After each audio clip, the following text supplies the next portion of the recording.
I feel, as Dr. Pugley's being a researcher and a helper, I think that's what gives him his drive to want to help estheticians get to, and elevate their status in the industry.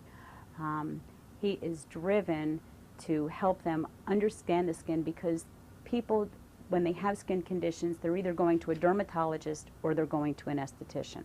It's one or the other. Sometimes the physician, but usually the physician refers them right back out to a dermatologist. And now, over the past, especially decade or so, you've seen that estheticians are working hand in hand with dermatologists or with plastic surgeons. And I think that Dr. Pugley's recognized this early on in his career, that the two had to be together. The esthetician is in a field where when she is taught or he is taught in school, they have such a limited knowledge of skin, so that when they come out, they're basically only taught a few hours on what's actually going on in the skin. And that's what makes, to me, Dr. Pugley's so novel, is that he will give these classes and he will lecture on different panels throughout the United States and internationally to teach them about skin physiology, what they need to be looking at, what they need to evaluate, whether or not they need to be giving like a referral to a dermatologist, signs that they can recognize that there's problems with the skin, but also how to help the skin. Your skin is the window to your soul. I mean, what's going on inside your body as far as any sorts of disease processes or that type of thing is all showing up onto the external.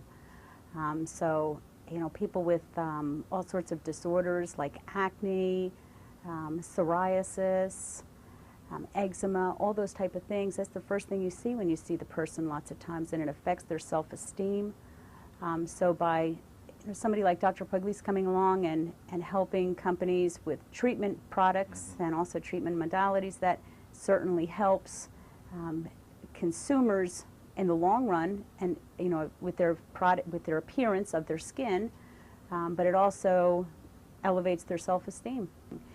And I can remember having to call as many people as we could to get them in to put a product on, and then to do biopsies over that Christmas holiday. And I just, that was quite interesting. Also at another time, I can remember a company calling us for a wound healing study, and we did biopsies on their upper buttocks.